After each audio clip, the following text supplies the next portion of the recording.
Steph Curry is the new three-point shooting king. Is his record now untouchable moving forward? Mac Jones is sticking to the game plan in his rookie season. Should defenses fear the Patriots signal caller? And the curse of Knicks tears, could it come calling for the Chiefs this week? Good morning and welcome to First Things First, everyone. Jenna Wolfe, Nick Wright, Chris Broussard, Kevin Wiles. A lot on the line for your Chiefs tomorrow night. Nick, we getting nervous at all, or you can show me that steady hand? Well, I'm just confused by a number of things. One is the curse is obviously dead, and two is who said the Chiefs are atop the tiers? I was very impressed by the Rams this week, the Packers, the Bucs. Who even said they were atop the tiers? Poorly on my part. That was a poor assumption. It'll never happen again. But you know where we got to start, guys. At the Garden, Knicks hosting Steph Curry and the Golden State Warriors. It didn't take long. It did not take long for that. For Curry to make history, for Curry to step out and knock down his second triple of the game, and for Curry to hit 2,974 for his career, passing Ray Allen for the most threes ever. And what a moment it was for Steph Curry. The Garden faithful on their feet, Steph's parents, Steve Kerr, Ray Allen, all congratulating him. Super emotional and historic night as the Warriors went on to beat the Knicks, get the win. But for Curry, he breaks Allen's 10-year-old record in game number 789. Now, Allen and Reggie Miller finished with over 1,300 games played each. So pretty amazing stuff from the new three-point king, Steph Curry. Take a listen. They got their jerseys right here, obviously. And then, what's that? Come on in. Tell them to come on in here. Let's hear this. Yeah, come on in. So this is this is pretty special, man. I've been thinking about this number for a long time. I even got it on my shoes. So basketball history, this is pretty special. Like I said, these two, legends. I watched them growing up and understood what it meant to shoot the ball because of them and my dad. And full circle moment, man. I'm blessed for sure. I pride myself on shooting a high percentage. I pride myself on allowing that to help us win games. And now I can pride myself on the longevity of getting to that number that Ray set and hopefully pushing it to a number that nobody can reach. We'll see what happens, but that's something that the balance of volume and efficiency for me is the standard that I wanted to set. And I never want to call myself the greatest shooter until I got this record, so I'm comfortable saying that now. All right, Chris Broussard, put this in perspective for us. How big of a deal is Steph's record?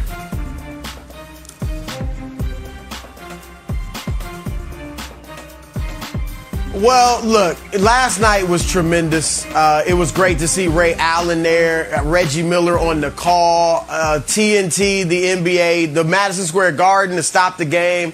It was great, all right? But let's just keep it real. It was overblown, all right? He didn't break Kareem Abdul-Jabbar's scoring record. He didn't even break John Stockton's assist record. That's what happened last night. I would expect to see when those records fall, if anyone ever gets to Stockton or Kareem. The assist record? All right, this was more like, the assist record will be big. I think that's second. Rebounds, nobody's getting near Wilt or Russell. Yes, because Stockton's put it so far out of reach. However, let me get back to my point. This was more Wilds like the steals record. It's nice. All right, he broke the steals record. Great, hurrah.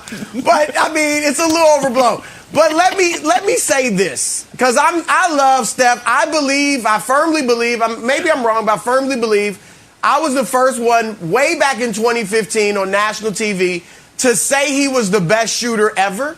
I really think I was the first one to say that. So I've been saying it for a long time. But Wilds, I think the reason that this was so overdone and overblown by everyone is because it was an official acknowledgement of two things. One, as I said, Steph is the greatest shooter ever. Everybody's been saying that now for several years. Last night was the official acknowledgement of it. And two, that this guy has changed the game more than so many other people. Like, it was an official acknowledgement of how much he changed the game. I would say Wilt Chamberlain and Bill Russell, Dr. J, Julius Erving, Magic and Bird, because they were big men who played on the perimeter, shot the ball, made plays, all that stuff, and Steph. Now, that doesn't mean they're the best. Obviously, I didn't mention Jordan and LeBron. But as far as literally changing the game, Steph Curry is right there with those guys. And I think last night was overdone because it was an acknowledgement of that. Look at this graphic.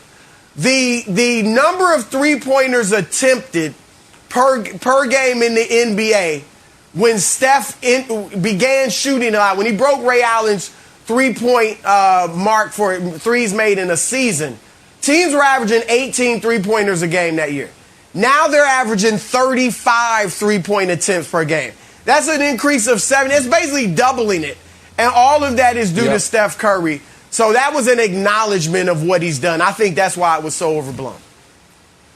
So, a couple things. One is, Broussard was, because I keep track of these things, the first person to call Steph the greatest shooter ever. It got overshadowed because then Mark Jackson, on the same network you were on, tried to steal your thunder and called Steph and Clay the greatest backcourt ever. Everyone focused on that. Mark Jackson was maybe right. Broussard was definitely right. So I'll give you credit there. It's unfortunate now folks will just be like, man, Broussard really just, bleeped all over Steph this morning just for no reason. Said, who cares about the record? Might as well be the free throws record. But no, you were. I remember when you said it. People don't know. I've been a fan of Chris Broussard from afar. Now I just argue with him about takes. But all that's true. But there's two things I want to say here. And I know nobody wants math in the morning. But I want people to understand this. If this record is ever broken, the person who breaks it is not currently in the NBA. I would bet my life on that. The numbers here, people are bad at math and they don't get it. A little context. Steph now has made more threes than KD and Kyrie combined, while shooting fewer threes in his career than James Harden has. Okay? Steph is right around 3,000 now. He'll finish his career, let's assume, right around 5,000. So how are you going to, what would it take to break it? All right, well, here's simple. How about 300 threes a season for 17 years? Well, I guess somebody maybe could play 17 years. I don't know. What about hitting 300 threes?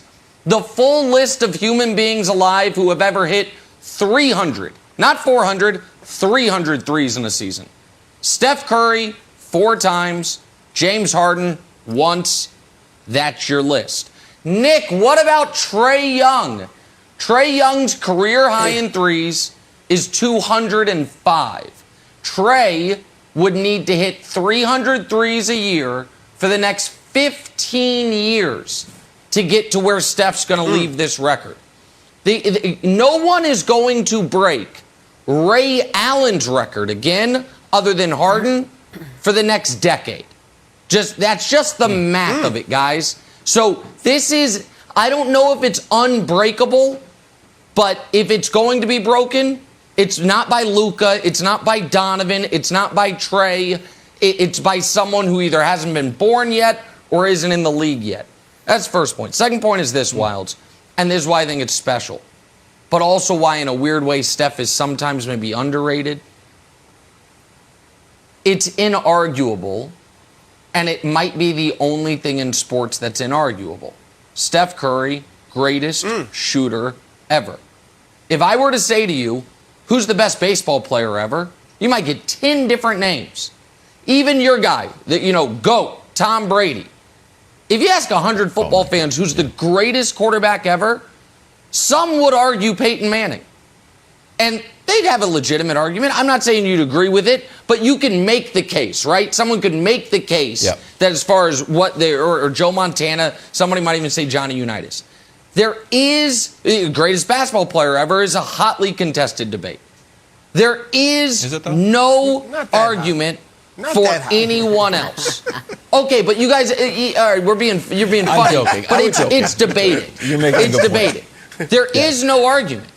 This is the only thing I can compare it to is what, Secretariat in horse racing? I guess, but people don't have a bunch of those debates. Gretzky in hockey, I don't know, maybe. It's greatest shooter ever with no counterpoint. It's one of the only undebatable things in sports wilds. That's good. That's solid. For a debate show, that was a good non-debate point. So I want to get back to what you said and a little bit of what Broussard said. Even for a non-debate show. So you said if someone's going to break this record, they haven't been born yet or they're not currently in the league. The ultimate, I'll take the field. They haven't been born yet. I'll just take all of eternity. So here's why I think Steph changed the game, because you heard a lot of like, Steph changed the game, Steph changed the game. But it feels like everyone is talking about the peak of the basketball mountaintop, which is the NBA. The mountain of basketball is gigantic.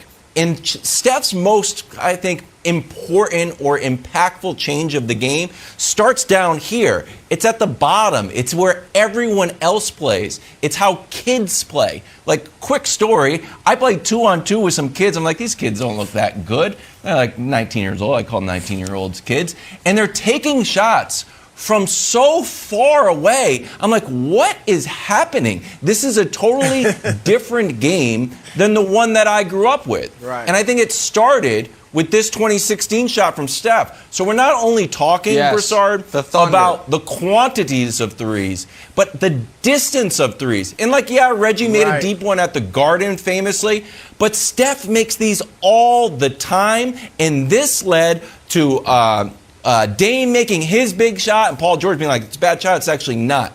And here's my final point, Jenna, because I know we got to go to break.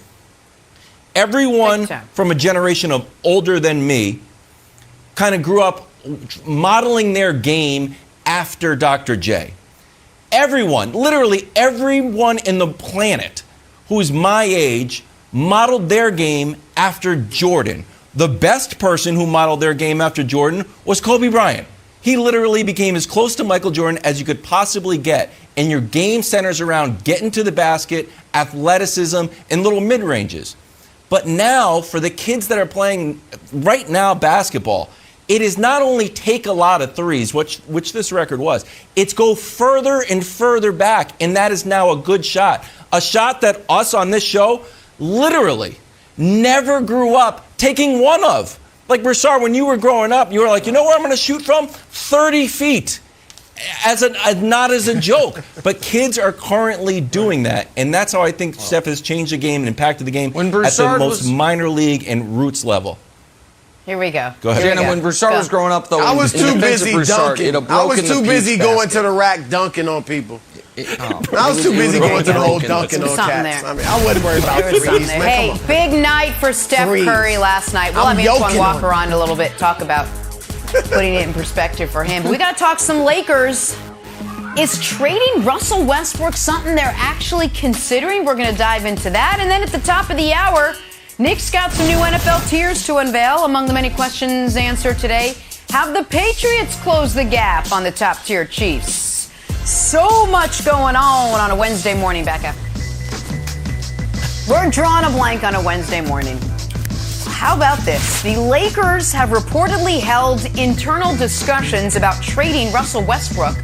The same Russell Westbrook who's only played 28 games with the Lakers this season.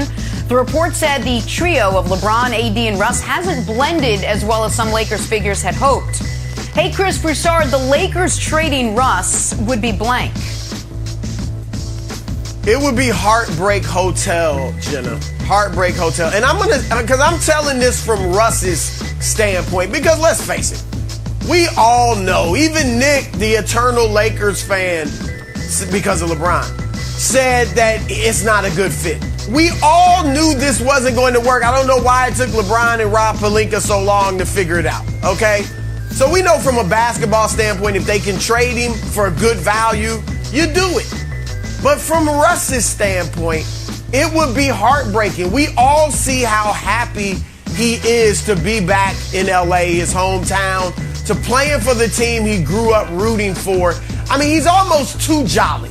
Like, I haven't seen Russ smile this much, and he's so happy, you know. In a post-game presser, Russ, you had 8 turnovers, 5 in the fourth quarter. What do you think? It'll work itself out. I'm just happy, man. To be, like he's overjoyed. And Russ is like that supermodel, and I feel for him because if he's traded, he's like the supermodel that looks so good, everybody wants to date her, and then you finally start dating her, and you're like, man, this isn't what I thought it was. But others are sitting there saying, hey, I'll take her. I'll take her. We've all. And look at this. Kevin Durant left Russ. Paul George sang Russ's praises, then jetted to play with Kawhi. James Harden, they're buddies. They grew up playing together, right? As 10-year-olds. Get Russ out of here after a year. Bradley Beal, they parted ways. And now LeBron and AD, after what, a couple months? This would be heartbreaking for Russ, from Russ's standpoint. Okay, so my answer, Broussard, is a great answer that Russ needs to be angrier. It's a great answer. My answer is legacy edit. So, Nick, as the resident historian on the show, who occasionally drops, Russ, possibly 37th best player of all time. You're like, hold on, what? Let me do the math here. When people actually look at Russ's legacy with a fine-tooth comb, let's say in 10 years, 20 years, does this rumor, even this rumor, pop up as a strike on his legacy, as a mark on his legacy? And part of me is in legacy mode just because we just saw Steph stay with one team, and we were talking about, man, Steph should move on, but like the Warriors are like, we're never moving on from Steph. And I think people put Steph and Russ not exactly on the same tier, but there's not a canyon, there's not a gulf of how differently people think about them. They're both great players of this generation. But should there be, would you even consider a trade rumor a mark on his legacy? No, but not the rumor, but getting traded would be to a degree. And so my answer is a forklift. So that might not make sense, but I think it will in a moment. A forklift is super useful, maybe the most useful tool in the world for a very specific task. I've got this giant heavy load of stuff.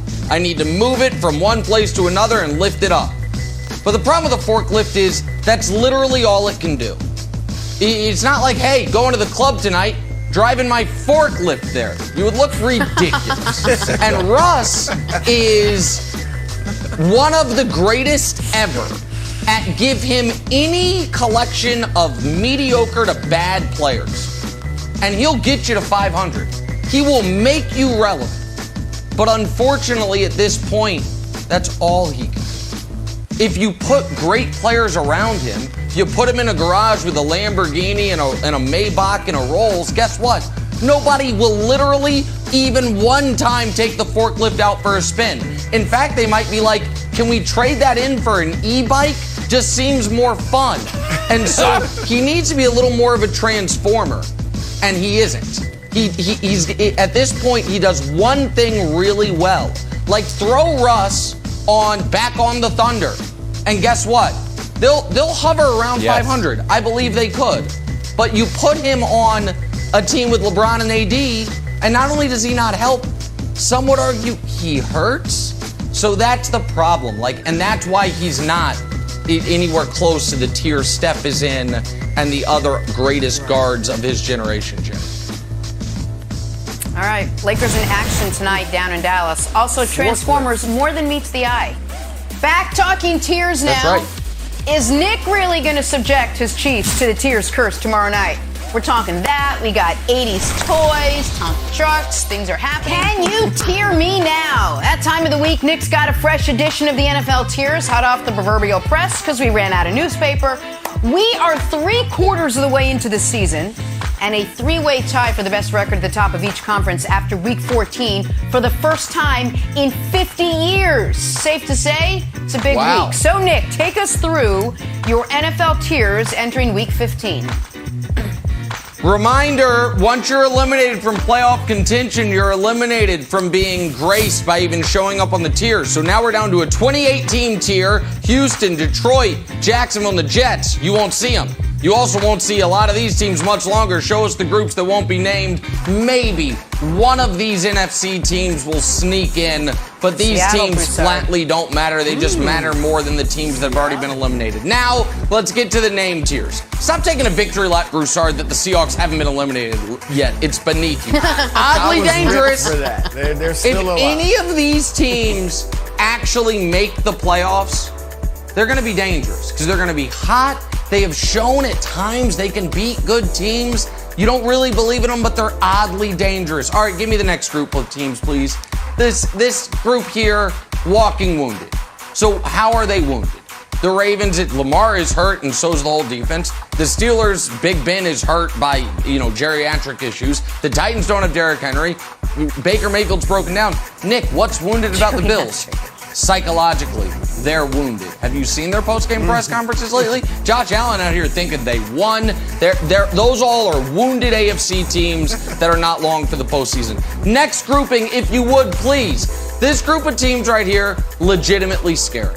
Now, none of them are guaranteed to make the playoffs, but any of them, if they do, and I'm including the all of a sudden getting right Niners, if they make the playoffs, not only could upset a division winner in the opening round of the playoffs, I think any of those teams with the right matchups and the right breaks could make a conference championship game. Those are legitimately scary teams, all of them for different reasons. The quarterbacks of Burrow and Herbert, the overall team of the Niners, and the running game and physicality of the Colts. All right, very good, but not great.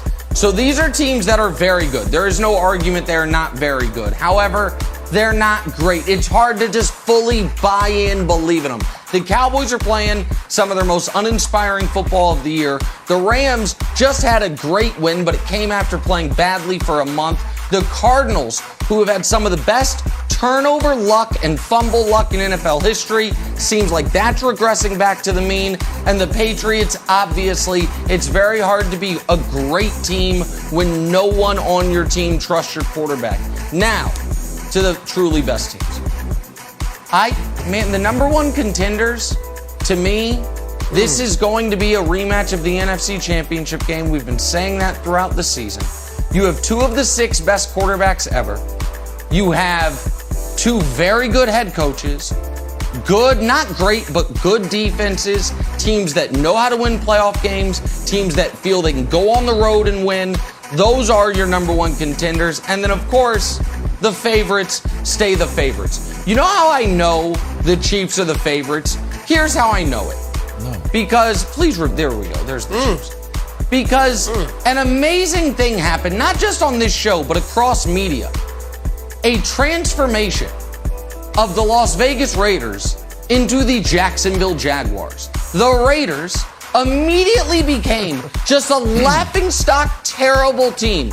As if we hadn't just seen in the most watched football game since the Super Bowl on Thanksgiving, the Raiders beat the Cowboys and hanging 36 on them. We all saw it. 30 million people watched it. Yet 2 weeks later, it's like, oh, the Raiders. Who doesn't beat them 48-9? Well, nobody but the Chiefs. The Chiefs are clearly the favorites. They have the number one defense in football over the last 2 months. They're the most talented quarterback in the league. They're rounding into form. Broussard, while I am not bothered by your attacks because I know they're coming from, a place of deep-seated psychological issues, the committee has been bothered by them. The committee really would like the Broussard stamp of approval this week. Is the committee going to get it? Well, here's what I'm going to say to the committee, Nick. You're welcome. You're welcome. All right? Because this is some of your best work. And the reason I'm saying you're welcome is because you responded correctly, committee, to my threat. You remember last week, I made a serious threat. People thought I was joking. I think Nick may have thought I was joking. I was dead serious. I wanted an investigation of the committee.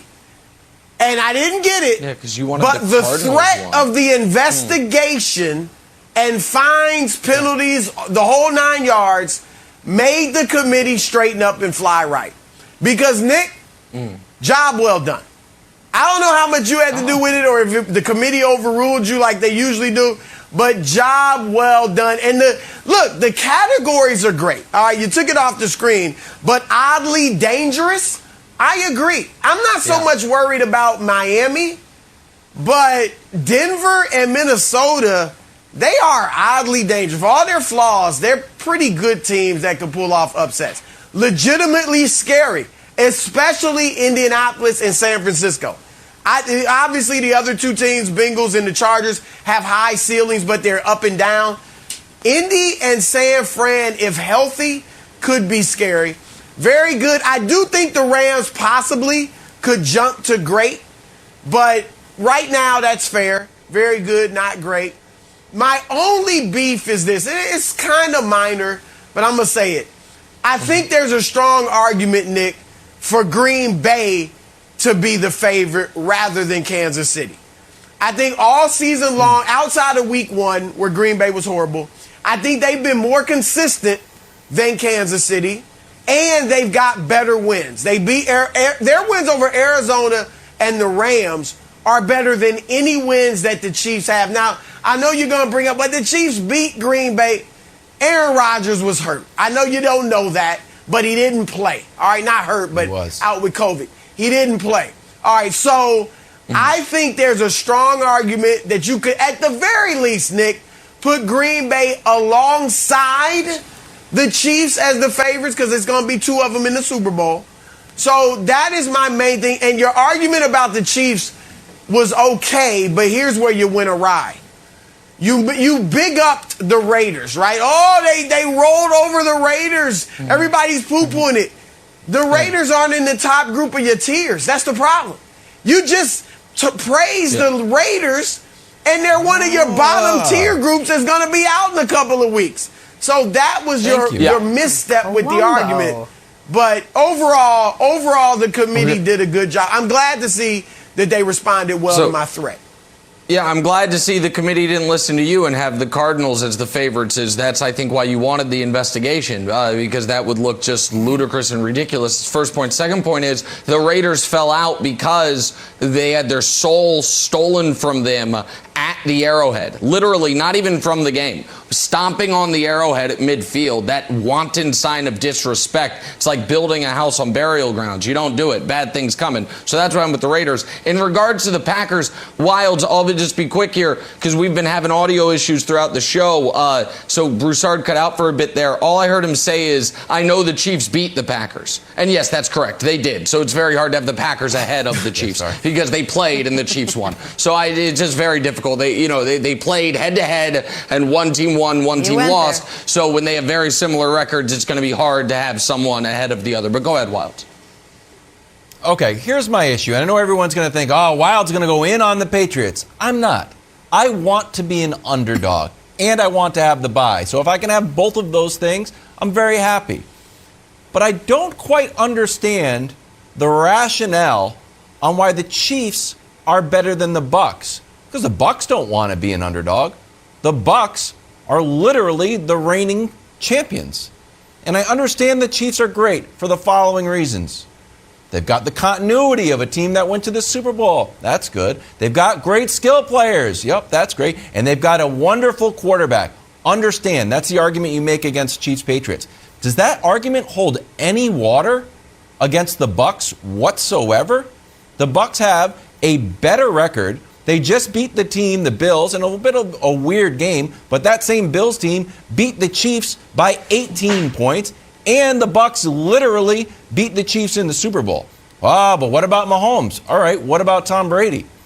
Tom Brady has 500 more yards and 9 more touchdowns than Mahomes. The defense. The Bucs defense has the 3rd best rushing defense. And their passing defense. Kansas City's passing defense and the Bucs passing defense are literally the same. They give up 252 yards a game. So I don't understand at all why the reigning Super Bowl champs with the greatest quarterback of all time, with a better record and better skill players and a great coach, don't deserve the number 1 spot. There's an old axiom. You want to be the champ, you got to beat the champ. You didn't. Literally, you lost the champ. and somehow they're knocked down. No, listen, this is why, despite your objections, we haven't done, Wild's NFL tiers, because it would just be, last year's, not even this year's standings, last year's standings. They're still the champs. I mean, the Bucs are the champs, so they have to remain number one. So that is obviously folly, rationale, and reasoning. You also said a few things there I disagree with. One is, you said the Bucs have better skill position guys. I disagree with that.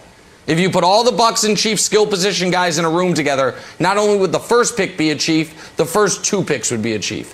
It would go Hill, Kelsey. Then it would be a bunch of Bucs after that, but the top 2 picks would be Chiefs players. There's no doubt about that. That's second of all. Third of all, the Bucs are not as healthy as the Chiefs. Fourth of all, while the Bucs have a better run defense, the Chiefs have a far and away better pass defense, and I think that is more relevant in 2021. Again, your point that overall in the totality of the season, the pass defenses look similar, that's true. But in part, that's because the Bucs at the beginning of the season were healthier, the Chiefs at the beginning of the season were a mess, but now they've been 2 months of excellent. And lastly, while the Bucs might have a better win than the Chiefs, they also have 2 bad losses. Losing to New Orleans the way they did and losing to Washington are bad losses. The Chiefs have only lost to good teams. So for all those reasons, the committee, what is there a problem? I'm just curious. Is Washington losing? I know why. That's right.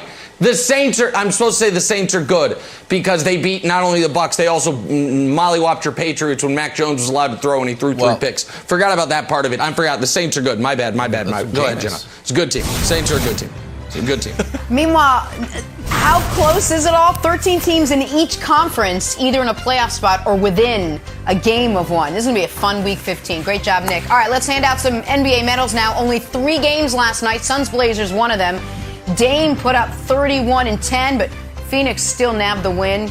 Dame missing out on a medal. Nick, which 3 guys were podium-worthy performers last night? Well, Phoenix nabbed the win because of Chris Paul, so he gets a bronze. 24, 8, and 14, and the game-tying jump shot at the end of regulation to force overtime. Chris Paul gets a bronze. Silver medal, Kevin Durant. 34, 13, and 11. Most importantly and most curiously, 48 minutes played. I understand the Nets only had 8 guys. I understand they're dealing with COVID issues.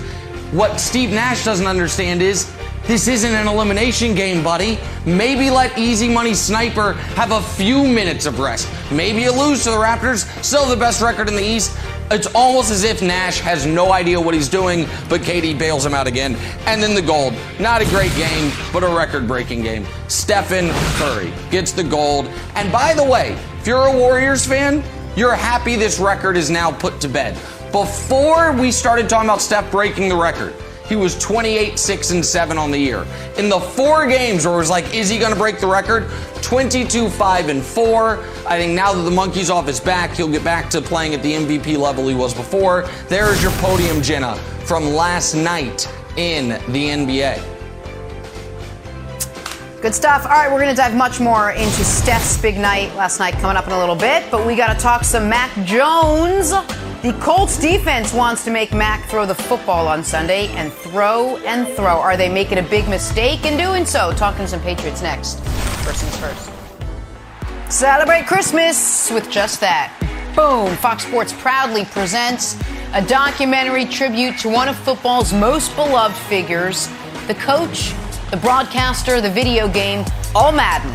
Premieres Christmas Day on Fox. Looking forward to that.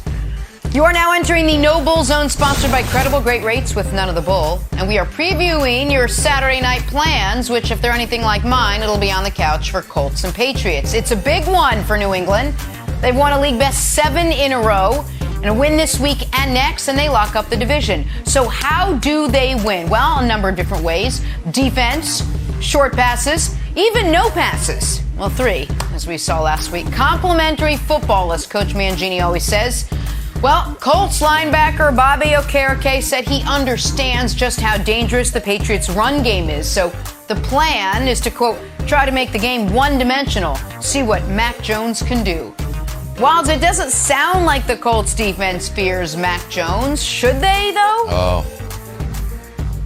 Well, Jenna, I mean this with all sincerity. I don't care at all. I'm not running a haunted house where whether or not you're afraid affects the success of my business. If you don't fear Mac Jones, that's fine. No one feared Tom Brady when he won the Super Bowl. We don't have, if you go to Foxborough, you look at the Super Bowl banner, there's not an asterisk down there like, by the way, no one feared Tom Brady. He actually averaged under 200 yards passing in the season. Doesn't matter. Fear doesn't matter. And rather than being scary, what you should be worried about is the chameleon nature of the Patriots. What exactly shape or color are they going to make? Are they going to be? Are we going to be the team that played the Browns, that scored 45 points and won? Or is it going to be a team that played the Falcons the next week and shut them out? Or maybe it's going to be the team that played the Titans, who aired it out and didn't really run the ball a ton, didn't have one 50-yard rusher. Or no, it's going to be the team that doesn't throw it at all and runs it down your throat like against the Bills. So whether or not the Colts are scared of the Patriots doesn't matter. Because Bill Belichick and Josh McDaniels can beat you in a myriad of ways. Whether you're not afraid of them doesn't matter, because you're going to leave you're making with a this loss. A plural and it's and a you're singular. This is a problem of, I don't know how you did in 9th grade English, but we're on a singular tense, Excellent. not a plural tense. You're saying them and the Patriots and McDaniels and Belichick. We're asking about one human being, Mac Jones. Should defenses fear Mac Jones? And through that entire dissertation, I didn't hear a yes. I heard an I don't care. I heard about your run defense. I heard about you shutting an opponent out. And here's why it matters. Because people... It infuriates me on behalf of Brady, the Mac Jones-Brady comparisons, but I'll walk down that path with you.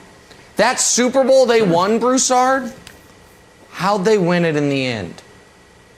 Brady drove them down the field against the Rams to set up the field goal. And the question is, do we have any evidence or reason to believe that Mac Jones, if the game is on his right arm, can do it? Do the same thing. We have no evidence of it. Maybe one time this year you can say he did it.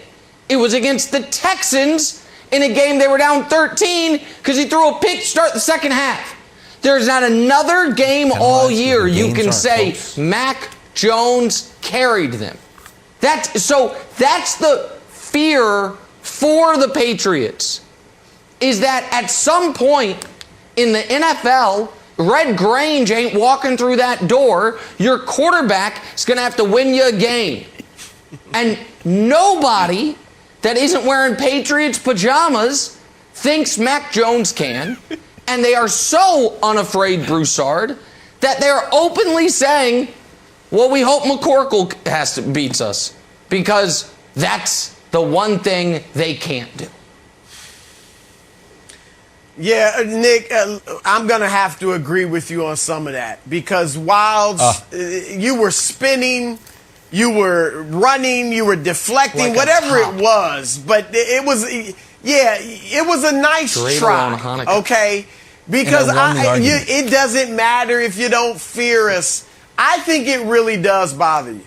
I think it really pains you inside. Of course it bothers to him. know that for all your baby goat talk, no one is afraid of Mac Jones. All right, so I had to say that, Wiles, but just tear you down, but now I'm going to build you back up. Because even though no one fears Mac Jones, you know what they do? They respect Mac Jones. And, Nick, you have to admit that teams respect him. I can't say that about any other rookie quarterback in today's NFL, and I can't say that about a lot of the other veteran starters in the league. But opponents respect Mac Jones because they know he's going to be given a great game plan by his coaching staff, and he's going to execute it. They know he's going to play smart and not make many bad decisions or mistakes. All right, and they know he gets rid of the ball quickly and he's accurate. You respect the guy that completes 70% of his passes. All right, and even if he only throws for 220 yards a game, you still respect him. All right, and Nick, you pointed out a game, but Mac Jones has thrown for 300-plus yards twice this season. So that shows, he's not Aaron Rodgers. No, he's not Patrick Mahomes. But when he has to, when it's necessary, he can air it out a bit. We've seen him thread the needle. We've seen him throw some great passes. So whilst they don't need to fear him, but they got to respect him. And that's what Mac Jones has, the respect of his opponents. 100% agree. And Nick, I will give you an olive branch because you said something interesting. You say, oh, yeah, it bothers Wildes. I can tell it bothers him. I will give you a little check mark in the good take mark where, yes, I do. There is a visceral joy of watching Tom Brady and Randy Moss in Foxborough that currently the Patriots don't have. But it's the same visceral joy as like watching a Mike Tyson fight versus Floyd Mayweather. Who is the more feared fighter? Well, Mike Tyson. Who is the more exciting fighter? Oh, Mike Tyson. No. Who won the most? Who is considered the better fighter? Well, it's Floyd, isn't it? When Floyd has that big table full of money, who wins? So I'm actually about wins. But yes, you are right. There is a little visceral joy that I miss about Randy Moss and Tom Brady that I haven't gotten yet. I haven't gotten yet. It's not Baby goat. Wildes. I don't call him the adult goat. I don't even call him teenage goat. It's not I don't call him toddler Tyson. goat. I call him baby goat because we are growing and getting to the point where he'll be able to air it out like Tom Brady, the adult goat. Pre-goat. But here is the issue, buddy. You did the wrong cross-sport comparison. It's not Tyson Mayweather. It's race car driving. And what everyone is trying to tell you is Mac Jones happens to drive the car that the most money was put into this offseason, that has the best pit crew, that has the best training, all of it. But if there's ever an instance where it's your Toyota Corolla against my Honda Civic and the cars are equal and it's who's the better driver, if that instance ever comes, you're screwed. And your response to that is, oh, not with Richard Petty changing my tires. But we're saying at some point the game's going to come down to Mac Jones. At some point it is. One time this year, it could have. In what you could argue was the biggest regular season game Belichick has been involved in since the undefeated season. Against Tom Brady in Foxborough with a chance to reframe the narrative. And he said, do I trust Mac Jones' right arm to get me 3 yards? Or do I trust my kicker to get me 56 yards? And he said, trot out there, Nick Folk.